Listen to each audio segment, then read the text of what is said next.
afternoon and welcome to Coffee on the Coast. I'm your host this afternoon, Tina Prigge, and I'm so excited because every week we have a chat with the Manitowoc Public Library, the award-winning Manitowoc Public Library. And one of the reasons it's so cool is because there is always something new and unique and interesting and worth talking about happening. And today is no exception.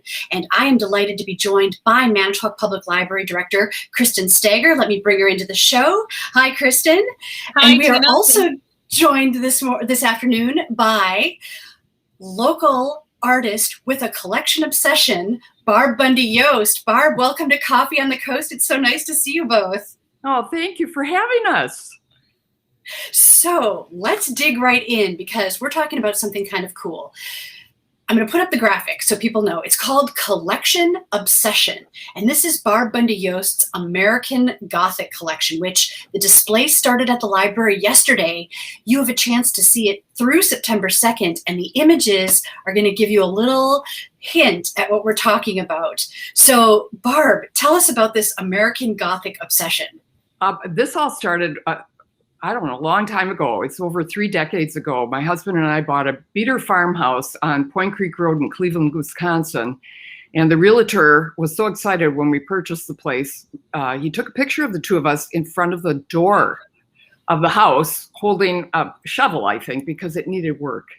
And that led me to a unit of study in a painting class I was teaching at Washington Junior High, where I took the American Gothic and showed the kids how you can draw that simple composition, but instead of holding the pitchfork, let's update it. What will you hold?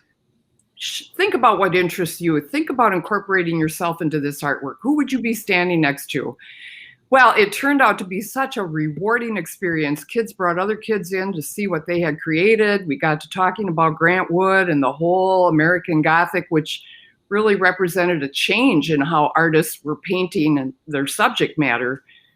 And suddenly one day, little mementos of the American Gothic started showing up on my desk. I have everything from garbage pail kid cards to video games, to VHS videos, to pictures the kids found, all different interpretations of the American Gothic, parodies of the American Gothic. So, you know, when a kid gives you something, you cherish it. You don't disregard that. So I started amassing this small collection, which turned to a medium collection, which if you go to the library, you will notice that it's a very large collection. And it's a revelation when you see it all together. How many pieces would you estimate are on display at the library? There are at least 100. I know the spreadsheet says 100, but I didn't get everything in there. Like there are dog treats from probably 10, 11 years ago that never were open, but they had an American Gothic on the package. And there are some pieces of jewelry there, and I have many things at home yet that didn't quite fit. So it was all right with me because of hauling that stuff. But I have some treasures at home, like I have this study of the American Gothic behind me. And my dad carved a little American Gothic statue for me one year for Christmas, and I have some jewelry and here. Show us your shirt. Oh, all right. Show us your shirt. Let's see. This is from the 70s. It's got, can you see it? It's got the American Gothic on it. It's polyester 100%, and it's got the big collar. And when I saw it, I had to have it because it's a vintage item and it had the American Gothic on it. So it's a delight to wear. This is incredibly unique because it's a huge collection all around one theme. Barb, as an artist, why do you think American Gothic in particular has become so iconic? What is it that speaks to people? Well, when Grant Wood painted this painting, it was the first time that really an artist celebrated the common man. You didn't see, back in 1930, a farmer and his wife or daughter standing side by side in their Sunday jacket and their best dressed clothes in front of their farmhouse. And it represented a new way of looking at the common man and celebrating that man through art. And it really was all inspired by that Gothic window. Grant Wood was driving around the countryside of Iowa and came across a small farmhouse in Eldon, Iowa that had this really ornate, structurally identifiable Gothic window. And he thought, well, that is strange. And he did a painting of it, and then it needed something else. And so his, like I said, it's a pretty easy composition to teach kids about balance. It's a great composition to talk about what a hardworking person looks like. I mean, if you look at the hands of the man, they're big, they're working, and you just look at a different perspective.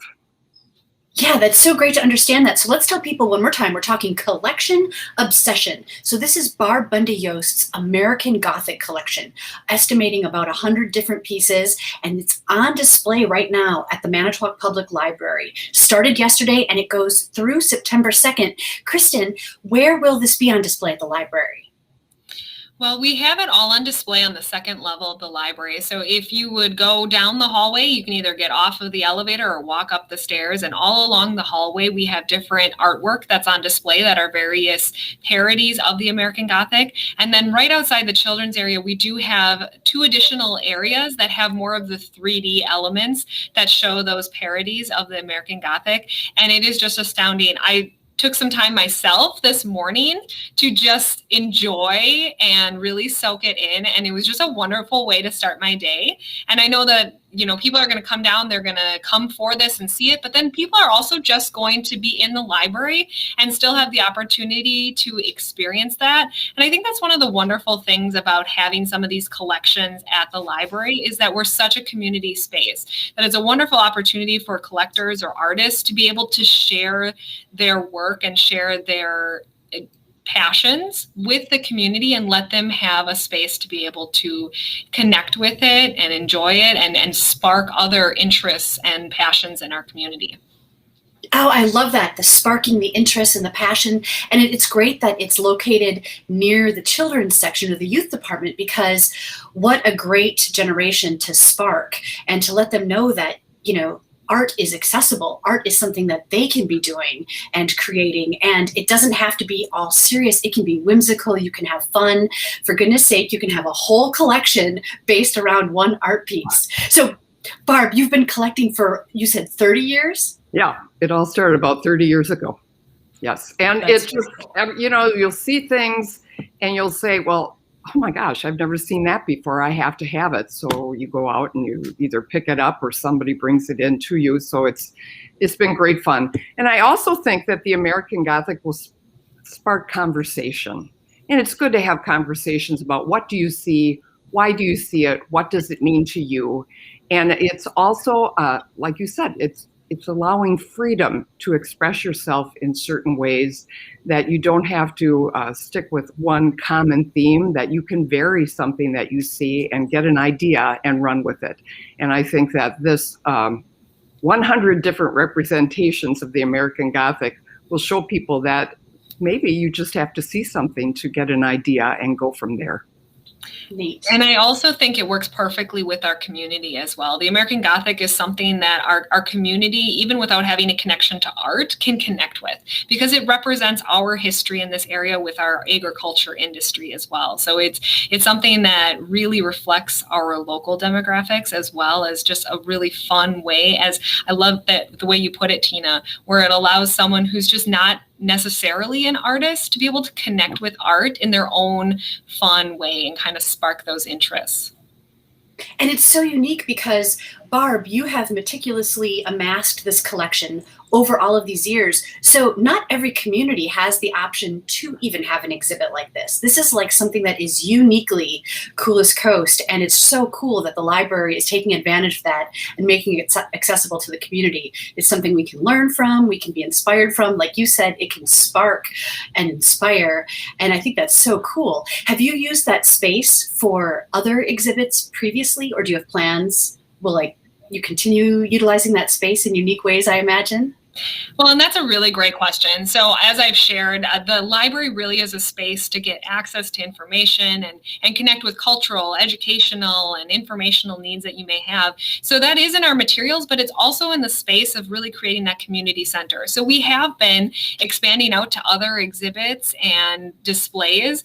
We had just before we started this one had closed out a Hmong cultural display that we had on our first floor that really celebrated the Hmong culture within our community and a lot of the historical elements that families in our community brought over from Laos when they emigrated here. And now we have the American Gothic. And then later in the fall, we're going to have, we're partnering with Maki, which is the Manitowoc Aluminum Kishmis Incorporated. And they're going to celebrate our national tinsel and Miro collection of aluminum trees within our community. So it's really about utilizing the space to celebrate our community. That's what it is. That's what we're here for. And we really take pride in utilizing that space now and into the future for the variety of needs and highlight those interests within our community. I love it. I just have to express how much I love our Manitowoc Public Library for, making this type of resource available and accessible. And what's cool is if somebody is sparked or inspired by what they see, you have all of the resources there to learn more, whether it's in the books, whether it's on the computer, whether it's picking a librarian's brain. It's pretty amazing. So I'm going to put you guys on the spot. Let's quickly, before we sign off here, do our own interpretation of American Gothic. Grab something. Now I'm putting them on the spot. We didn't talk about this in advance. Grab something around you that could possibly represent, and let's just do a quick little pose. Oh my. Wait, no. I have a big spoon. That's awesome. Okay, Barb, you definitely win, but it's dusty. Awesome. It's flying all over the place. Do you see it? All right, so strike your most serious face. Here we go. This is our little American Gothic tribute.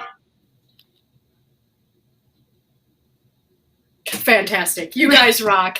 This has been so much fun. So one last time, viewers, check this out. It is Collection Obsession. It is featuring Barb Bundy-Jost's American Gothic collection, 100 pieces that she's amassed over 30 years. It is on display at the Manitowoc Public Library, July 13th through September 2nd. So cool. Ladies, thank you so much for taking the time to share this incredibly cool information with us here on the coolest coast. Absolutely. Thanks for having us on. I just love the way that we are highlighting everything in our community. It's a phenomenal community, and I'm happy to be a part of it. Same here. Ditto. And Kristin, thank you for entertaining my madness. And Tina, thank you for entertaining us this afternoon. You bet. My pleasure. Well, we will see everyone next time on Coffee on the Coast. Take care, everyone.